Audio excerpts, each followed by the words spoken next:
குடும்ப ஞாயிறு ஸ்தோத்திர ஆராதனைக்கு வருகை தந்திருக்கும் அனைவரையும் தந்தை மைந்தன் தூயாவியரின் திருப்பெயரால் அன்புடன் வரவேற்றுக் கொள்கின்றோம்.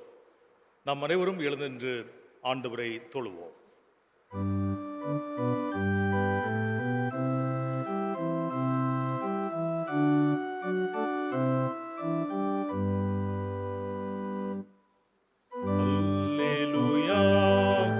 கர்த்தரையே ஏகமாய் துதியுங்கள், அவர் நடத்தும் செயல்களெல்லாம் பார்த்தோரை துதியுங்கள். வல்லமையாய் கிரியை செய்யும் வல்லோரை துதியுங்கள். எல்லோரையும் ஏற்றுக்கொள்ளும் இயேசுவை துதியுங்கள். ராஜாதிராஜன் இயேசுராஜன் பூமியில் ஆட்சி செய்வார். அல்லேலூயா அல்லேலூயா, தேவனை துதியுங்கள். கர்த்தருடைய ஆலயத்திலே நாட்டப்பட்டவர்கள் எங்கள் தேவனுடைய பிரகாரங்களில் செழித்திருப்பார்கள். கர்த்தருடைய ஆலயத்துக்கு போவோம் வாருங்கள் என்று எனக்கு அவர்கள் சொன்ன போது மகிழ்ச்சியாயிருந்தேன். இது கர்த்தர் உண்டு பண்ணின நாள், இதிலே களி கூர்ந்து மகிழ கடவோம். நம்மை உண்டாக்கின கர்த்தருக்கு முன்பாக நாம் பணிந்து குனிந்து முழங்கால் படியிட கடவோம். வாருங்கள் ஜெபம் செய்வோம்.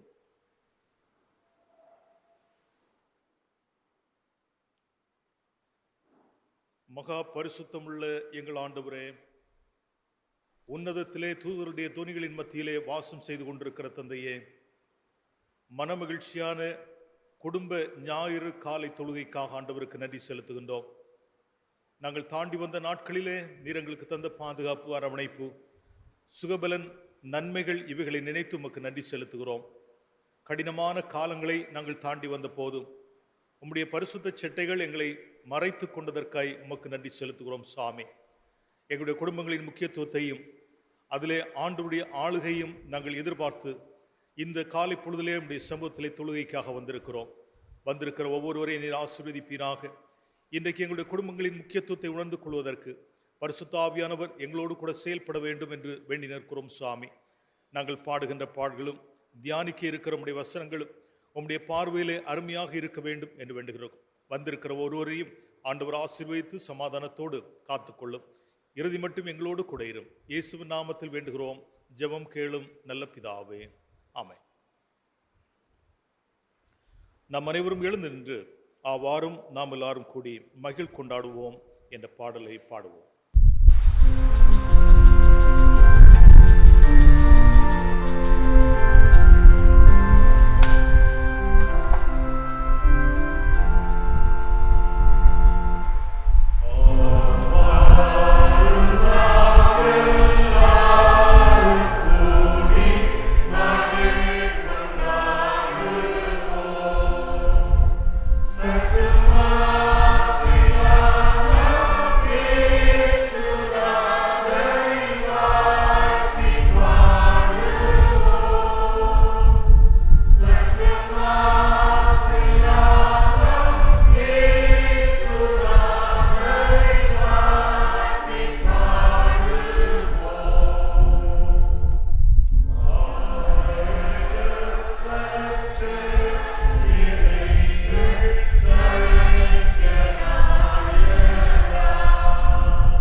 அங்கே மாட்சி ஊற வேண்டியே அவர் சாட்சியாயினார்.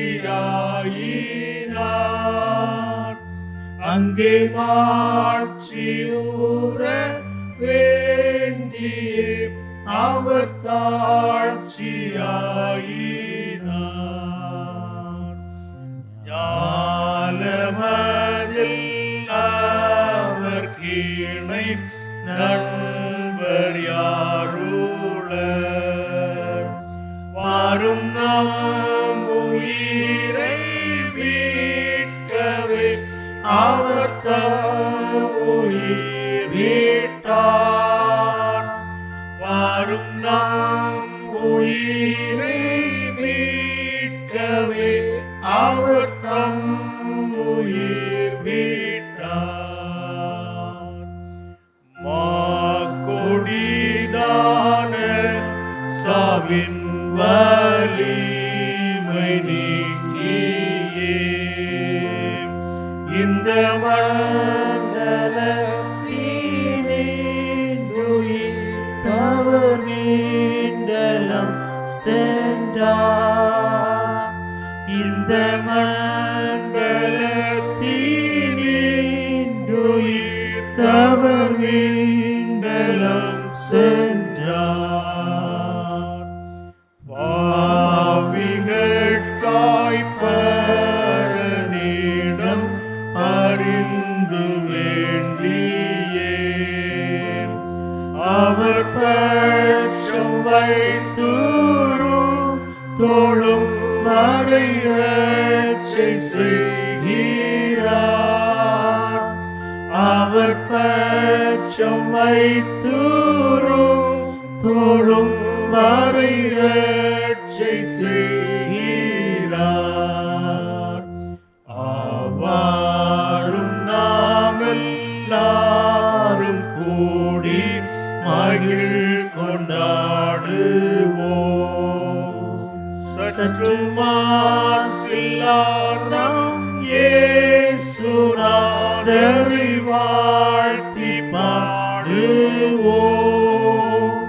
சற்று மாசில்லா நாம் இயேசுநாதரை வாழ்த்தி பாடுவோம்.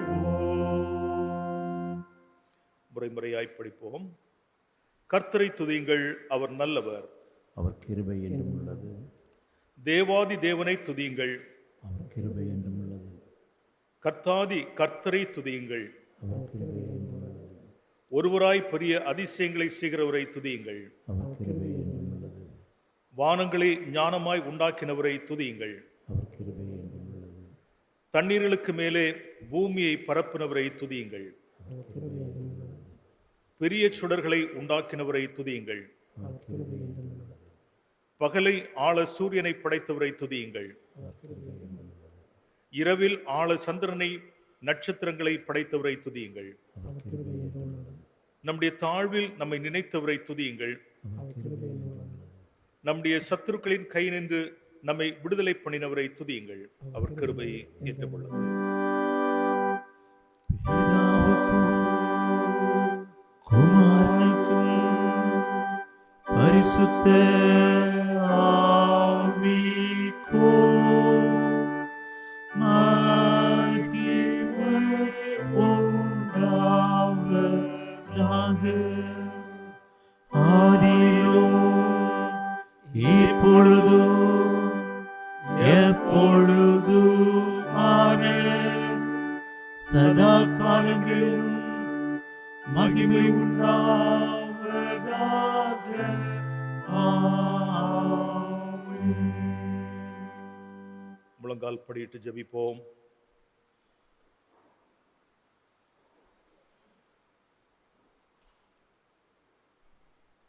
தூய்மையை நாடுங்கள். தூய்மையின்றி எவரும் கடவுளை காண இயலாது. பாவச் செயல்கள் பல புரிந்து நாம் அனைவரும் பாவ அழுக்கில் அமிழ்ந்திருக்கின்றோம். நம்முடைய நற்செயல்கள் அனைத்தும் ஆண்டவருடைய திருமுன் அழுக்கடைந்த ஆடைகளைப் போலாயின. நமது கண்களின் காட்சிகளும் இருதயத்தின் வழிகளும் நம்மை இறைவனின் நியாய தீர்ப்புக்கு முன் நிறுத்துகின்றன என்பதை உணர்ந்தவர்களாய் முழங்கால் படியிட்டு இருக்கிற நாம் நம்முடைய தவறுகளை மனவருந்தி நம் குற்றங்களை அறிக்கை செய்வோமாக.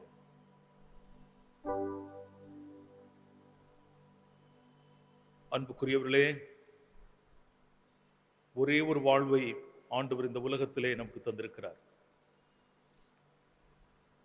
இந்த வாழ்விலே நாம் சீருள்ளவர்களாய் வாழ வேண்டும் என்பது ஆண்டவருடைய விருப்பம். ஆனால் பல தருணங்களிலே சீர்கெட்டவர்களாய், அழுக்கடைந்து போனவர்களாய், ஆண்டவருக்கு பிரியமற்றவர்களாய் நம்மை கரைப்படுத்தி வாழ்ந்து கொண்டே இருக்கின்றோம். தவறு என்று தெரிந்தும் துணிகரமாய் அதை செய்கின்ற மனதைரியம் நமக்குள் இருந்து நம்மை பாவத்துக்குள் அமிழ்த்தி இருக்கிறது. குடும்ப ஞாயிறு தினத்தன்று ஆலயத்திலே வந்து ஆண்டவருக்கு முன்பாய் முழங்கால் படியிட்டு இருக்கிற நாம் அனைவரும் நம்முடைய சீர்கட்ட வாழ்வை நினைத்தவர்களாய்,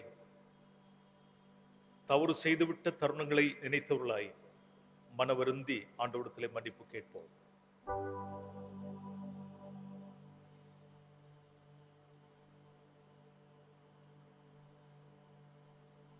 அன்பற்ற செயல்கள் நம்முடைய வாழ்விலே நிலைத்து நின்று கொண்டே இருக்கின்றன. பிறரிடத்திலே அன்பு செலுத்த வேண்டும். நம்மிடத்திலே விதமாய் அன்பு வைத்திருக்கிறோமோ அந்த அன்பை பிறருக்கும் வெளிப்படுத்த வேண்டும் என்று ஆண்டவர் சொல்லி இருக்கிறார். ஆனால் நம்மை நாடி வருகின்ற மக்களுக்கு நாம் அன்பற்றவர்களாய், கடின முகத்தை காண்பிக்கிறவர்களாய், எரிந்து விழுகின்றவர்களாய் இருந்து ஆண்டவருடைய நியமங்களை நாம் பின்பற்ற மறந்து போனோம். இந்த செயல்களை நினைத்து மனவருந்தினவர்களாய் ஆண்டவரிடத்திலே நாம் மன்னிப்பு கேட்போம்.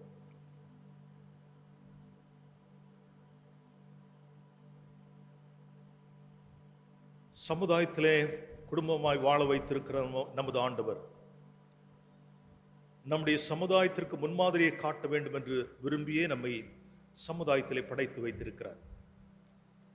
இஸ்ரவேல் ஜனங்கள் எவ்விதமாய் உலகத்திற்கு மாதிரியை காட்ட வேண்டுமோ அப்படியே நாமும் நம்முடைய சமுதாயத்திற்கு மாதிரியை காட்ட வேண்டும் என்பது ஆண்டவருடைய பூர்ண திட்டமாயிருந்தது. ஆனால் மாதிரியற்றவர்களாகவே இருந்துவிட்டோம்.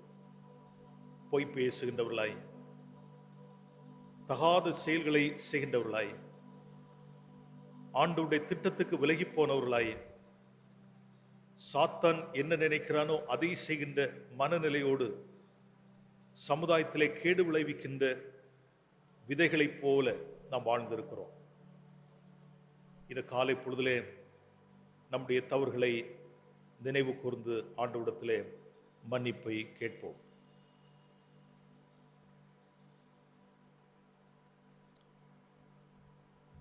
குடும்பத்திலே நாம் நல்ல பெற்றோராய் இருக்க வேண்டும் என்பது ஆண்டவருடைய விருப்பம். பிள்ளைகள் நல்ல பிள்ளைகளாக இருக்க வேண்டும் என்பது ஆண்டவருடைய விருப்பம். ஆனால் சில சமயங்களிலே பெற்றோர்களாகி நாம் பிள்ளைகளுக்கு நல்ல பெற்றோர்களாய் இருக்கவில்லை. பிள்ளைகளுக்கு நன்மாதிரிகளை நாம் காட்ட மறந்து போனோம். தகாத வார்த்தைகளை பேசி மக்களுடைய உள்ளங்களை நாம் புண்படுத்தினோம். பிள்ளைகள் இருக்கிறார்களே என்று கூட பாராதபடி அவதூறான காரியங்களை நம்முடைய நாவுகள் பேசின. அவ்விதமாகவே பிள்ளைகளும் பெற்றோருக்கு பணியாதவர்களாய், பெற்றோருடைய விருப்பங்களை நிறைவேற்றாதவர்களாய், பெற்றோர்களுக்கு முன்பாகவே தவறான காரியங்களை செய்கின்றவர்களாய் வாழ்ந்து கொண்டிருக்கிற நிலையிலே ஆண்டவரிடத்திலே மன்னிப்பு கேட்க கடன்பட்டவர்களாக இருக்கிறோம். ஆண்டவர் எப்பாவியையும் தள்ளாதபடி பாவத்தை மாற்றி புதிதாக்குகின்ற ஆற்றல் உள்ள கடவுள். அதற்காகவே சிலுவையிலே தன்னைத்தானே ஒப்பு கொடுத்து பலியாகி இருக்கிறார். அவருடைய தூய இரத்தம் நமக்காக சிந்தப்பட்டிருக்கிறது. அந்த இரத்தத்தால் கழுவப்படும்படி நம்மை நாமே ஆண்டவருடைய சமூகத்திலே அறிக்கை செய்வோம். நம்முடைய பாவத்தன்மைகளை உணர்ந்தவர்களாய் சுத்தம் விரும்பும் சுத்த ஜோதியே என்ற பாடலின் ஒரு கவியை பாடி பாவ அறிக்கை செய்வோம். சுத்தம் விரும்பும் சுத்த ஜோதியே, விரும்பா அசுத்தம் யாவும் போக்குமே. சுத்தம் விரும்பும் சுத்த ஜோதியே, விரும்பா அசுத்தம் யாவும் போக்குமே. பாவி நீச பாவி நானையா, தேவா இரக்கம் செய்ய மாட்டீரோ. பாவி நீச பாவி நானையா, தேவா இரக்கம் செய்ய மாட்டீரோ. பரிசுத்தர் கூட்டம் நடுவில் ஜோதி தேடும் சுத்த ஜோதியே, அரூபியே யுவேளையில் அடியா நெஞ்சம் வாரீரோ. அரூபியே யுவேளையில் அடியா நெஞ்சம் வாரீரோ. இதோ நான் உங்களை புதுமையாக்கினேன், நம்பிக்கை கொள்ளுங்கள், ஆர்ப்பரித்து அகமகிழுங்கள் என கூறும் வாக்குமாறாத கடவுள் தன் பிழை உணர்ந்து பிறர் தவறுகளை மன்னிக்கும் அனைவருக்கும் மன்னிப்பை வழங்கி குடும்ப வாழ்வும் நம் வாழ்வும் சீர்படும் காலத்தையும் தமது தூய ஆவியரின் நிறைவினையும் தந்து நம்மை முடிவில்லா வாழ்வுக்கு அழைத்து செல்வாராக. ஆமேன். ஆண்டவரே, உங்களாலினாலே எங்களை நிரப்பும். இறையருளால் பாவ மன்னிப்பை பெற்றுக்கொண்ட நாம் அனைவரும் அகமகிழ்ந்து பாடுவோம். என்ன என் ஆனந்தம், என்ன என் ஆனந்தம் சொல்லக்கூடாதே. என்ன என் ஆனந்தம், என்ன என் ஆனந்தம் சொல்லக்கூடாதே.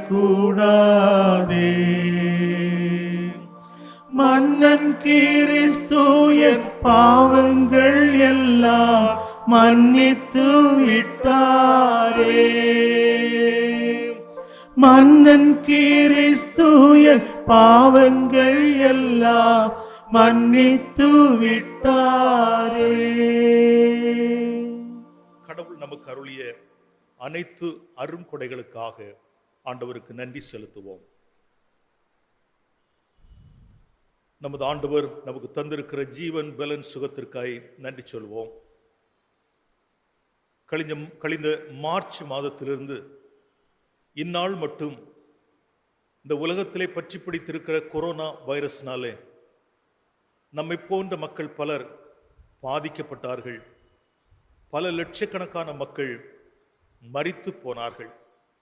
இன்னும் பலர் ஆஸ்பத்திரிகளிலிருந்து சிகிச்சை பெற்று வருகின்றார்கள். அந்த நிலையிலே ஆண்டவர் நம்மை இவ்வளவு பத்திரமாய் பாதுகாத்து வந்திருக்கிறார். நமக்கெல்லாம் பலருக்கு நோய் தொற்றுகள் வந்த பின்பு கூட அதிலிருந்து விடுதலை செய்து நம்மை பத்திரமாய் வாழ வைத்திருக்கிறார். ஆண்டவருக்கு நன்றி சொல்லாமல் இருக்கவே முடியாது. உள்ளங்களின் ஆழத்திலிருந்து நன்றி சொல்லுவோம். ஆண்டவர் நமக்கு தந்திருக்கின்ற குடும்பம் என்பது பரலோகத்தின் சாயலாக இருக்கிறது. ஆண்டவர் தந்த அருட்கொடையாக இருக்கிறது.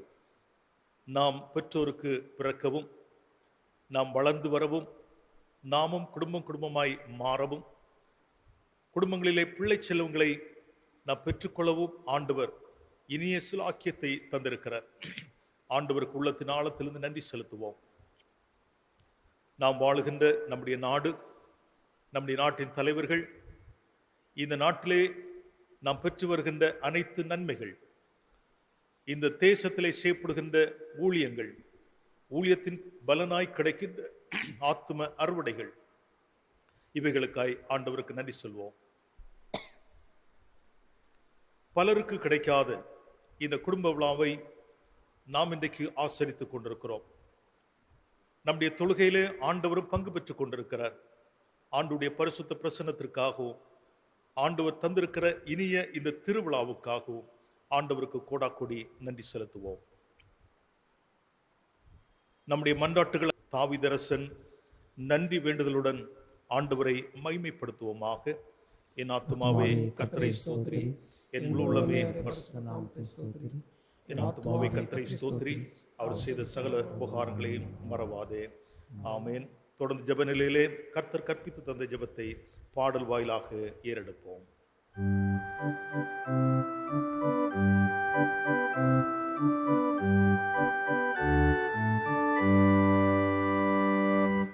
வானகம் வாழ்ந்திடும் எங்கள் தந்தாய், வாழ்கவும் திருநாமம் வருகவும், அரசு பெருகவும், விருப்பம் வாழ்கவும் திருநாமம்.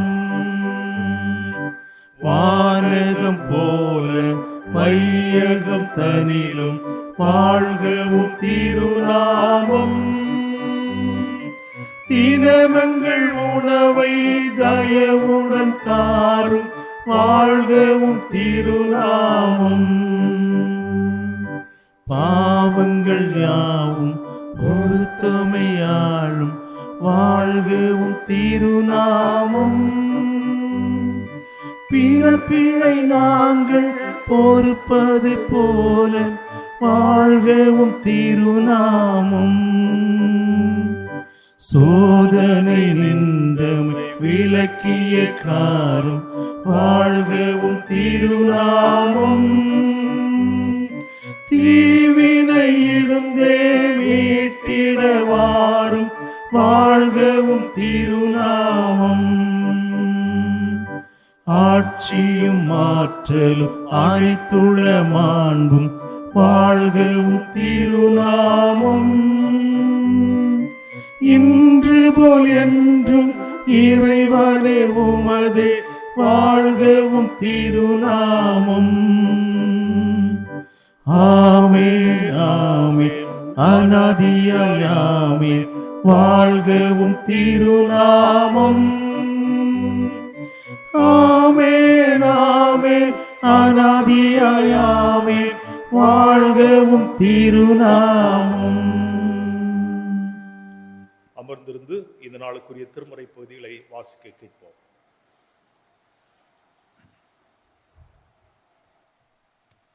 அனைவருக்கும் ஆண்டவர் இயேசு கிறிஸ்து நாமத்தில் குடும்ப ஞாயிறு வாழ்த்துக்களை அன்போடு தெரிவித்துக் கொள்கின்றேன். வாசிக்கும்படியாக கொடுக்கப்பட்ட வேத பகுதி சங்கீதம் 98. 98ஆம் சங்கீதம் 1 முதல் அந்த அதிகாரம் முடிய. கர்த்தருக்கு புதுப்பாட்டை பாடுங்கள், அவர் அதிசயங்களை செய்திருக்கிறார். அவருடைய வலது கரமும் அவருடைய பரிசுத்த புயமும் இரட்சிப்பை உண்டாக்கினது. கர்த்தர் தமது இரட்சிப்பை பிரஸ்தாபமாக்கி தமது நீதியை ஜாதிகளுடைய கண்களுக்கு முன்பாக விளங்க பண்ணினார். அவர் இஸ்ரவேல் குடும்பத்துக்காக தமது கிருபையையும் உண்மையையும் நினைவு கூர்ந்தார். பூமியின் எல்லைகளெல்லாம் நமது தேவனுடைய இரட்சிப்பை கண்டது.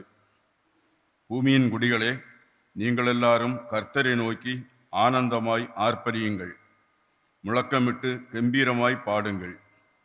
சுரமண்டலத்தால் கர்த்தரை கீர்த்தனம் பண்ணுங்கள். சுரமண்டலத்தாலும் கீத சத்தத்தாலும் அவரை கீர்த்தனம் பண்ணுங்கள். கர்த்தராகிய ராஜாவின் சமூகத்தில் பூரிகைகளாலும் எக்கால சத்தத்தாலும் ஆனந்தமாய் ஆர்ப்பரியுங்கள். சமுத்திரமும் அதன் நிறைவும் பூச்சக்கரமும் அதன் குடிகளும் முழங்குவதாக. கர்த்தருக்கு முன்பாக ஆறுகள் கைகொட்டி பர்வதங்கள் ஏகமாய் கம்பீரித்து பாடக்கடவது. அவர் பூமியை நியாயந்திருக்க வருகிறார். பூலோகத்தை நீதியோடும் ஜனங்களை நிதானத்தோடும் நியாயந்திருப்பார். கர்த்தருக்கே மகிமை உண்டாவதாக. வெல்க சத்திய வேதம், வாழ்க நித்திய வேதம். அமிர்தமே அற்புதமே திவ்ய சத்தியம். அமிர்தமே அற்புதமே திவ்ய சத்தியம்.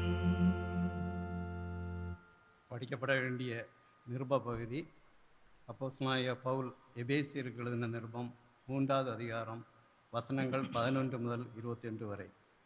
எபேசியர் 3:11 முதல். இயேசு கிறிஸ்துவை கொண்டு எல்லாவற்றையும் சிருஷ்டித்த தேவனுக்குள்ளே ஆதி காலங்கள் முதல் மறைந்திருந்த இரகசியத்தினுடைய ஐக்கியம் இன்னதென்று எல்லாருக்கும் வெளிப்படையாக காண்பிக்கிறதற்கு இந்த கிருபை எனக்கு அளிக்கப்பட்டிருக்கிறது. அவரை பற்றும் விசுவாசத்தால் அவருக்குள் நமக்கு தைரியமும் திட நம்பிக்கையோടെ தேவனிடத்தில் சேரும் சிலாக்கியமும் உண்டாயிருக்கிறது. ஆகையால் உங்கள் நிமித்தம் நான் அனுபவிக்கிற உபத்திரவங்களினால் நீங்கள் சோர்ந்து போகாதிருக்க வேண்டிக் கொள்கிறேன். அவைகள் உங்களுக்கு மகிமையாயிருக்கிறதே.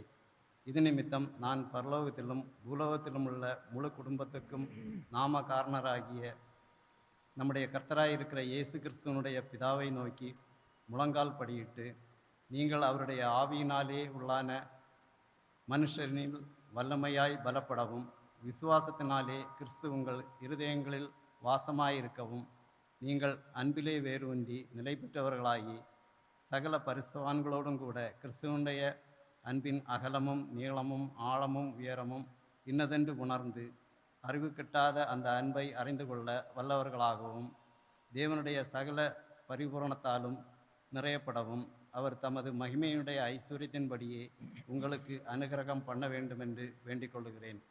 நாம் வேண்டிக் கொள்கிறதற்கும் நினைக்கிறதற்கும் மிகவும் அதிகமாய் நமக்குள்ளே கிரியை செய்கிற வல்லமையின்படியே நமக்கு செய்ய வல்லவராகிய அவருக்கு சபையிலே கிறிஸ்து இயேசுவின் மூலமாய் தலைமுறை தலைமுறைக்கும் சதா காலங்களிலும் மகிமை உண்டாவதாக. ஆமேன். தேவனே உமக்கே மகிமை உண்டாவதாக. சத்திய வேதத்தை தினம் தியானி, சகல பேர்க்கும் அபிமானி, உத்தம ஜீவிய வழி காட்டும் உயர்வானுலகில் உனை கூட்டும்.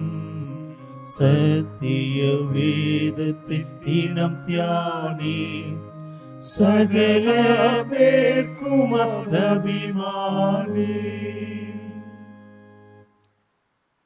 வாசிக்கும்படியாக கொடுக்கப்பட்ட சுவிசேஷ வேத பகுதி லூக்கா எழுதின சுவிசேஷம் 19வது அதிகாரம் 1 முதல் 19 வசனங்கள் வரை. 10 வசனங்கள் வரை. லூக்கா 19வது அதிகாரம் 1 முதல் 10 வசனங்கள்.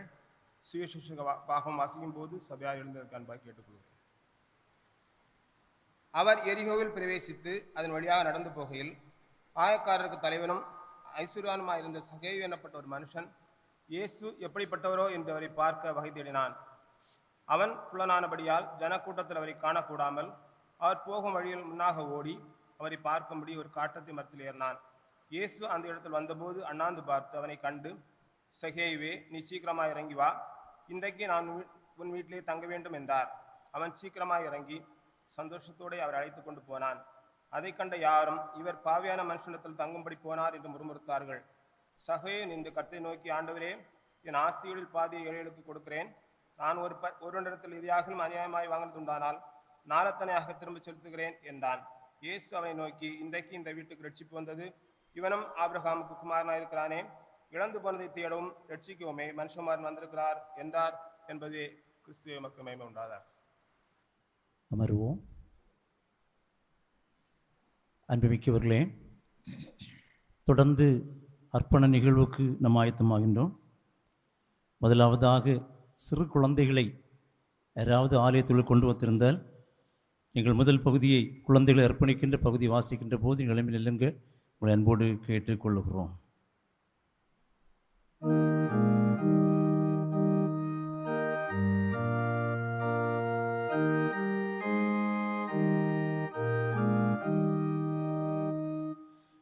என்னிடத்தில் பலர் யாரும் வர வேண்டும் என்கிறார், இப்பேற்பட்டவர் எல்லாரும் வானராஜ்யம் அடைவார் என்று சொல்லி நேசக்கையில் இயேசு ஏந்தி அழைத்தார்.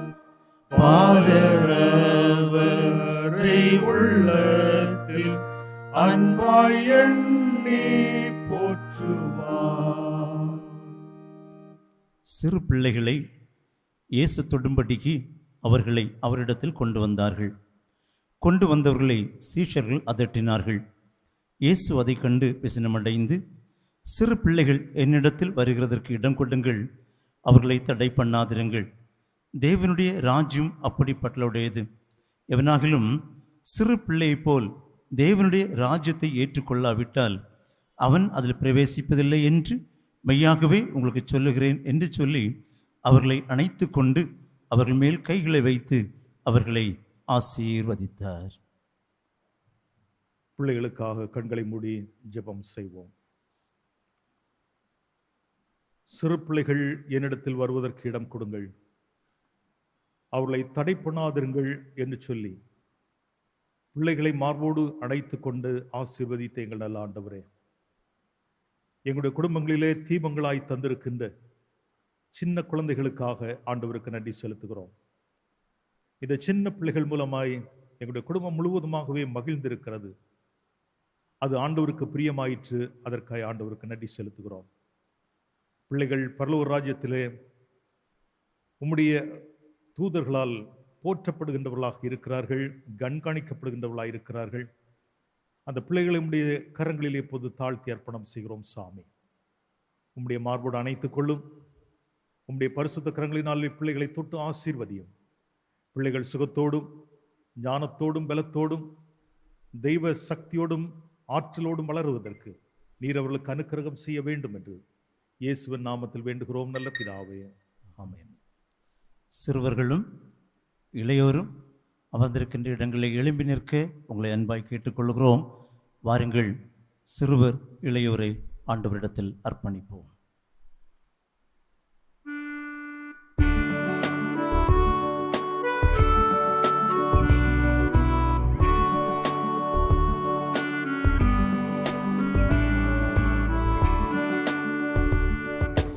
இயேசு எந்தன் வாழ்வில் பலனானார், எனக்கென்ன ஆனந்தம்.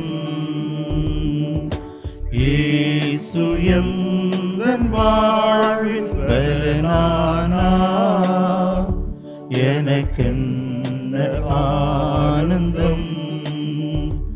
எந்தன் வாலிப காலமெல்லாம் எந்தன் வாழ்க்கையின் துணையானார். எந்தன் வாலிப காலமெல்லாம் எந்தன் வாழ்க்கையின் துணையானார். நாமமே தழைத்தோங்க நான் பாடுவேன் உமக்காக.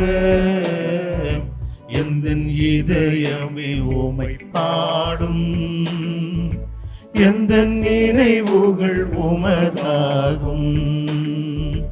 எந்தன் இதயமே உமை பாடும், எந்தன் நினைவுகள் உமதாகும்.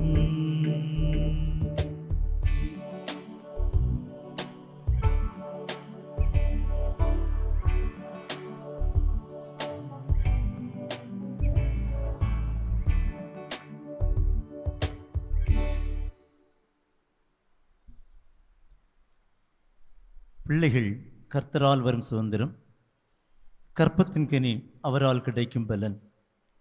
வாலிபன் தன் வழியை எதனால் சுத்தம் பண்ணுவான்? உமது வசனத்தின்படி தன்னை காத்து கொள்ளுகிறதுனால் தானே. என் முழு இருதயத்தோடும் உம்மை தேடுகிறேன், என்னை உமது கற்பனைகளை விட்டு வழி தப்ப விடாதேயும். ஜெபிப்போம். பலவான் கையில் உள்ள அம்புகளுக்கு ஒப்பாக ஆற்றல் உள்ள பிள்ளைகளாய் எங்களுக்கு தந்திருக்கிற இந்த இளைஞர்களுக்காக, வாலிபர்களுக்காக உமக்கு நன்றி செலுத்துகிறோம் சாமி. பெற்றோருடைய கண்காணிப்பிலே வளர்ந்து கொண்டிருக்கிற இந்த மது பிள்ளைகள் வாழ்விலே எதிர்காலத்தின் உச்சத்தை தொடுவதற்கு ஆண்டவர் அவர்களை வழிநடத்த வேண்டும் என்று வேண்டுகிறோம்.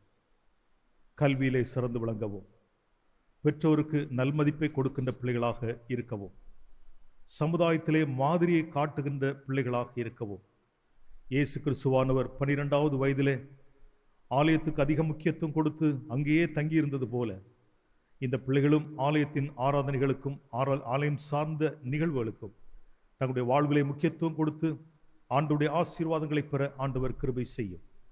கல்விக்கேற்ற உயர்வுகளையும் கல்விக்கேற்ற வேலை வாய்ப்புகளையும் வாலிபர்களுக்கு நீர் தர வேண்டும் என்று வேண்டுகிறோம் சுவாமி. அதனாலே அவருடைய வாழ்வின் இலக்கை எட்டிப்பிடிக்க ஆண்டவர் அவர்களுக்கு துணை செய்ய வேண்டும் என்று இயேசுவின் நாமத்தில் வேண்டுகிறோம் பிதாவே, ஆமென். தம்பதிகள் முதியோர் அமர்ந்திருக்கின்ற இடங்களிலே எழும்பி நிற்க உங்களை அன்பாய் கேட்டுக்கொள்கிறோம். வாருங்கள், தம்பதிகள் முதியோரை ஆண்டவரிடத்தில் அர்ப்பணிப்போம்.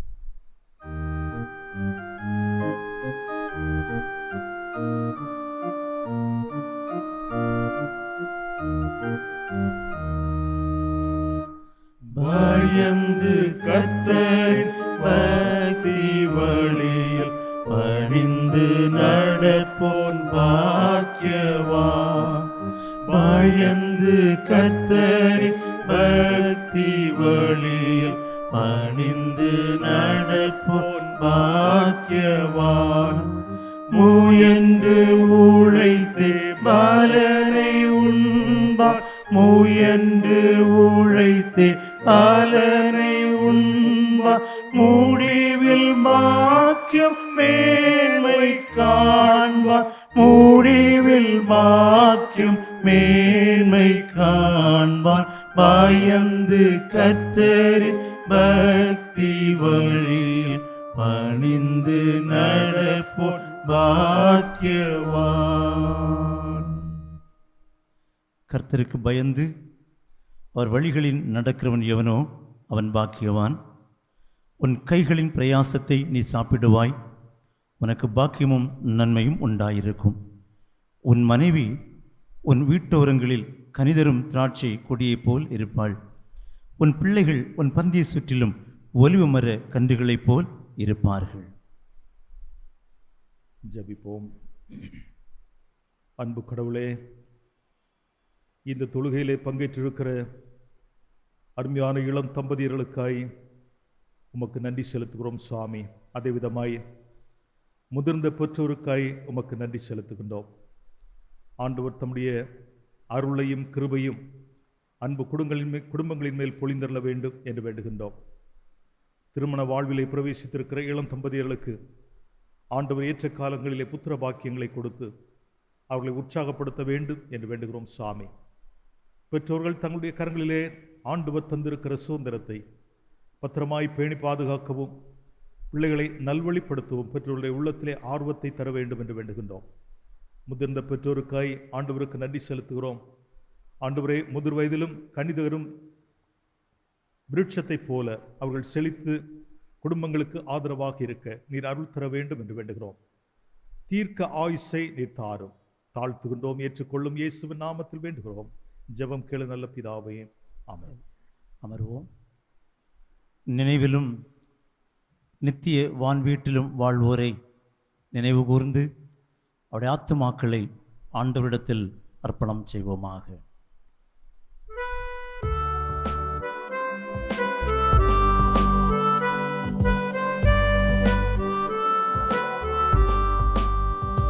அழகாய் நிற்கும் யார் இவர்கள், திரளாய் நிற்கும் யார் இவர்கள், சேனை தலைவராம் இயேசுவின் போர்த்தளத்தில் அழகாய் நிற்கும் யார் இவர்கள், சேனை தலைவராம் இயேசுவின் போர்த்தளத்தில் அழகாய் நிற்கும் யார் இவர்கள். எல்லா ஜாதியார், எல்லா கோத்திரம், எல்லா மொழியும் பேசும் மக்களாய் சிலுவையின் கீழ் இயேசு இரத்தத்தால் சீர் போராட்டம் செய்து முடித்தோர் அழகாய் நிற்கும் யார் இவர்கள், திரளாய் நிற்கும் யார் இவர்கள், சேனை தலைவராம் இயேசுவின் போர்த்தளத்தில் அழகாய் நிற்கும் யார் இவர்கள், சேனை தலைவராம் இயேசுவின் பொற்தளத்தில் அழகாய் நிற்கும் யார் இவர்கள்? வெள்ளை அங்கியை தரித்துக் கொண்டு வெள்ளை கூறித்தாம் ஓலை பிடித்து ஆர்ப்பரிப்பா சிங்காசன முன்பு ஆட்டுக்குட்டியே மகிமை என்று அழகாய் நிற்கும் யார் இவர்கள்? திரளாய் நிற்கும் யார் இவர்கள்? சேனை தலைவராம் இயேசுவின் பொற்தளத்தில் அழகாய் நிற்கும் யார் இவர்கள்? சேனை தலைவராம் இயேசுவின் பொற்தளத்தில் அழகாய் நிற்கும் யார் இவர்கள்? இவர்கள் மிகுந்த உபத்திரவத்திலிருந்து வந்தவர்கள். இவர்கள் தங்கள் அங்கிகளை ஆட்டுக்குட்டியானவருடைய இரத்தத்திலே தோய்த்து வெளுத்தவர்கள். ஆனபடியால் இவர்கள் தேவனுடைய சிங்காசனத்துக்கு முன்பாக இருந்து இரவும் பகலும் அவருடைய ஆலயத்திலே அவரை சேவிக்கிறார்கள். சிங்காசனத்தில் மேல் வீற்றிருக்கிறவர் இவர்களுக்குள்ளே வாசமாய் இருப்பார். கண்களை மூடி ஜெபிப்போம். எங்கள் தந்தையே, எங்களோடு கூட வாழ்ந்த எங்களுடைய குடும்பத்தின் உறுப்பினர்கள் ஆண்டவருடைய அழைப்பை பெற்று உம்முடைய ராஜ்யத்திலே பிரவேசித்திருக்கிறார்கள் சுவாமி. அவருடைய ஆத்மாக்கள் ஆண்டவருடைய ராஜ்யத்திலே உம்மை சேவித்துக் கொண்டிருக்கிறது என்பதை எங்களுடைய விசுவாசமாயிருக்கிறது. தூதர்களோடும் பரிசுத்தவான்களோடும் அவருடைய ஆத்மா உம்முடைய ஆலயத்திலே சேவிக்கிறதுனாலே உம்மோடு அந்த ஆத்துமாக்கள் இளைப்பாறிக் கொண்டிருக்கிறது என்பதை விசுவாசிக்கிறோம். இந்த நேரத்திலே எங்களுடைய வாழ்வின் அனித்திய தன்மைகளையும் உணர்கின்றோம். தைரியமாய் அவர்களைப் போலவே எங்களுடைய வாழ்வின் இறுதி மட்டும் முன்னேறி போவதற்கு ஆண்டவர் கிருபை செய்யும் சுவாமி. எங்களுக்காக அவர்கள் வைத்து போயிருக்கிற நல்ல நல்ல மாதிரிகளுக்காய் உமக்கு நன்றி செலுத்துகிறோம். அந்த தடயங்களை பின்பற்றி நாங்களும் சந்தோஷமாய் முழுமையாய் நிறைவாய் இந்த உலகத்தில் வாழ எங்களுக்கு அருள் செய்ய வேண்டும் என்று இயேசுவின் நாமத்தில் வேண்டுகிறோம் பிதாவே, ஆமென். உட்காருங்கள். அறிவிக்க வேண்டிய சில முக்கியமான காரியங்கள். முதலாவது திருமண அறிவிப்பு. மார்த்தாண்டம் சிகரம் புலிப்பணம் ஆயர் மண்டலம் புலிப்பணம் திருச்சபையில் திரு கனகராஜ் அவர்கள் மகன் அகின் எல்கேயும், மார்த்தாண்டம் சிகரம் மார்த்தாண்டம் ஆயர் மண்டலம் மார்த்தாண்டம் திருச்சபையில் திரு எஸ் விஜயன் அவர்கள் மகள் மானினி ஜெயல் வியும் திருமணம் செய்து கொள்ள சம்மதித்திருக்கிறார்கள். இந்த திருமணம் இயல்புக்கும் திருமறைக்கும் முரணாக இருக்கும் என்றால் இந்த அறிவிப்பு தேதி முதல் 15/11/2020 மாலை 5 மணிக்குள் சேகரத்தாயருக்கு எழுத்து மூலமாய் தெரியப்படுத்த வேண்டும். இது இவர்களுக்கு 2ஆம் அறிவிப்பு. மார்த்தாண்டம் சேகரம் மார்த்தாண்டம் ஆயர் மண்டலம் மார்த்தாண்டம் திருச்சபையில் காலம் சென்ற ஜோசப் அவர்கள் மகன் ஜே ராஜேஷும், கிரைஸ்ட் சர்ச் சேகரம் கிரைஸ்ட் சர்ச் ஆயர் மண்டலம் விசுவாசபுரம் திருச்சபையில் காலம் சென்ற மணிகண்டன் அவர்கள் மகள் எம்ஆர் ரேஷ்மாவும், கிறிஸ்து கோயில் சேகரம் கிறிஸ்து கோயில் ஆயர் மண்டலம் கிறிஸ்து கோயில் திருச்சபையில் திரு எஸ் யோவான் அவர்கள் மகன் ஒய் ஆல்பினும், மார்த்தாண்டம் சேகரம் மார்த்தாண்டம் ஆயர் மண்டலம் மார்த்தாண்டம் திருச்சபையில் திரு ஜி கனகராஜ் அவர்கள் மகள் கே பிரின்சியும் திருமணம் செய்து கொள்ள சம்மதித்திருக்கிறார்கள். இந்த 2 திருமணங்களும் இயல்புக்கும் திருமறைக்கும் முரணாக இருக்கும் என்றால் இந்த அறிவிப்பு தேதி முதல் 22/11/2020 மாலை 5 மணிக்குள் சேகரத்தாயருக்கு எழுத்து மூலமாய் தெரியப்படுத்த வேண்டும். இது இவர்களுக்கு முதலாம் அறிவிப்பு. இந்த வாரத்திலே புதிய வயதுக்குள் பிரவேசிக்க இருக்கின்ற சின்ன பிள்ளைகள், பெரியவர்கள், முதியவர்கள் அனைவருக்கும் திருச்சபையின் சார்பிலே அன்பான வாழ்த்துக்களை தெரிவிக்கிறோம். வருகின்ற ஆண்டு அவர்களுக்கு ஆசீர்வாதமாக அமையட்டும். அதே போன்று திருமண ஆண்டுக்குள் பிரவேசிக்கின்ற தம்பதியர்களுக்கும் திருச்சபையின் சார்பிலே அன்பான வாழ்த்துக்களை தெரிவிக்கிறோம். எதிர்பார்க்கின்ற சமாதானமும் நிறைவும் நன்மையும் குடும்ப வாழ்விலே இந்த ஆண்டிலே நிறைவாக கிடைக்கட்டும். இன்றைக்கு நாம் அதிகமாக எதிர்பார்த்து காத்திருந்த குடும்ப ஞாயிறு விழாவை நாம் மகிழ்ச்சியோடு கொண்டாடி கொண்டிருக்கிறோம். இதற்காக நீங்கள் ஜெபித்தீர்கள், ஒத்துழைப்பு தந்தீர்கள். உங்களுக்கு மிகுந்த மகிழ்ச்சியான நன்றிகளை வாழ்த்துக்களை தெரிவித்துக் கொள்கின்றோம். திருச்சபையின் முப்பொருள் இதற்காக அதிகமான கரிசனை எடுத்து இதற்கான ஏற்பாடுகளை எல்லாம் செய்து கொண்டிருக்கிறார்கள். உங்களுக்கு வாழ்த்துக்கள் சொல்லுகின்றேன்.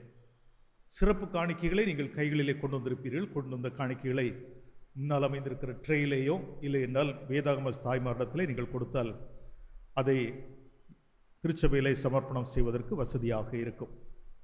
ஆலய தொழுகை முடிந்த உடனேயே அனைவருக்கும் தின்பண்டம் பார்சல் ஒன்று ஆயத்தமாக வைக்கப்பட்டிருக்கும். நீங்கள் அதை வாங்கி இல்லங்களுக்கு சென்று பயன்படுத்தி கொள்ள பாசத்தோடு கேட்டுக்கொள்கின்றோம். நான் ஏற்கனவே உங்களுக்கு அறிவித்திருக்கிறோமாய் வருகின்ற ஞாயிற்றுக்கிழமை நம்முடைய ஆலயத்திலே நமக்கு கிடைக்கின்ற இன்னொரு சிறப்பான மகிழ்ச்சியான ஒரு பண்டிகை என்று சொல்லலாம். நம்முடைய ஆதீனத்திலே பணி செய்து கொண்டிருக்கின்ற 18 ஊழியக்காரர்கள் அருள்பொழிவு பெற ஆயத்தமாக இருக்கின்றார்கள். இந்த சிறப்பான சரித்திர முக்கியத்துவம் வாய்ந்த இந்த ஆராதனை நம்முடைய ஆலயத்தில் வைத்து நடைபெறுவதற்கான ஏற்பாடுகளை நாம் செய்து கொண்டிருக்கிறோம். நீங்கள் அருள்பொழிவு பெற இருக்கின்ற இந்த 18 பேருக்காக ஜெபிக்க வேண்டும். மட்டுமல்ல, இந்த தொழுகை அர்த்தமுள்ளதாக இருக்க நீங்கள் உங்களுடைய ஒத்துழைப்புகளையும் ஜெபங்களையும் ஏறெடுக்க வேண்டும் என்று பாசத்தோடு கேட்டுக்கொள்கின்றேன். அருள்பொழிவு பெறுகின்ற நபர்களுடைய பெயர்களை மிக விரைவாக உங்களுக்கு நான் சொல்லுகின்றேன். S. Christopher Davy, Y S. Sundar Singh, P. Jeba Isaac Wesley, K. Sunil Bells Bell, D. டெக்டஸ் Sundar Singh, P. Paul Sudhakar, D. Davis Herbert, R. Arunkumar, J. Godwin Sujesh, R. Senthilraj, Z. John Samuel Stalin, N. Yobudas, R. Isaac Brucely, G. ஞானசபுலோன், சி. மோகன், கே. ஜாஸ்ரின், Y. Amos Albert, S. Stalin Jabaraj ஆகிய 18 பேர் அருள்பொழிவு பெற இருக்கிறார்கள். இந்த அருள்பொழிவு நிகழ்ச்சிக்காக நீங்கள் ஜெபித்துக் கொள்ள உங்களை அன்போடு கேட்டுக்கொள்கிறேன். நம்முடைய காலநிலைகளுக்கு ஏற்ப, நம்முடைய அரசின் விதிமுறைகளுக்கு ஏற்ப இந்த நிகழ்ச்சியை கொஞ்சம் நபர்களை கொண்டு நடத்த வேண்டும் என்று ஆதீனம் தீர்மானித்திருக்கிறது. எனவே அருள்பொழிவு பெற இருக்கின்ற மக்களிடத்திலே நாங்கள் சொல்லியிருக்கிறோம், வெறும் 10 பேர் தான் நீங்கள் அழைத்து வர வேண்டும் என்று நாங்கள் கேட்டிருக்கிறோம். எனவே நாம் நம்முடைய இல்லங்களிலிருந்து இந்த தொழுகைகளை கவனிக்கும்படியாக யூடியூப் மூலமாக உங்களுக்கு இந்த நிகழ்ச்சிகள் ஒளிபரப்பப்படும். நீங்கள் அதை இல்லங்களிலே இருந்து மகிழ்ச்சியோடு பார்த்து இவர்களுக்காக ஜெபிக்கும்படி உங்களை அன்போடு கேட்டுக்கொள்கிறேன். அதிகபட்சமாக நாம் ஆட்களை நம்முடைய ஆலயத்திலே கூட்டுவதற்கு வாய்ப்பில்லை. என்றால் நாம் சென்டரில் இருக்கிறதுனாலே பலருடைய கண்கள் நம்ம நோக்கமாக இருக்கிறது என்பதை நாம் அறிந்திருக்கிறோம். எனவே உங்களுடைய ஒத்துழைப்புகளை அதிகமாக நீங்கள் தரும்படி உங்களை பாசத்தோடு கேட்டுக்கொள்கின்றோம்.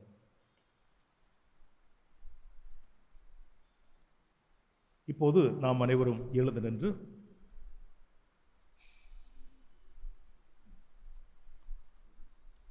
எழும்பி நின்று நம்முடைய கரங்களில் இருக்கிற சிறப்பு பாடலை பாடும். இயேசுவின் குடும்பம் ஒன்று உண்டு, அன்பு நிறைந்திடும் இடம் உண்டு. அதற்கு முன்பாக ஒரு அறிவிப்பு. அடுத்த ஞாயிற்றுக்கிழமை 3வது ஆராதனை நடைபெறாது. ஏனென்றால் 3 மணிக்கு இந்த ஆர்டினேஷன் சர்வீஸ் இருக்கிறதுனாலே 3வது தொழுகை நடைபெறாது என்பதையும் அறிவிக்கின்றோம்.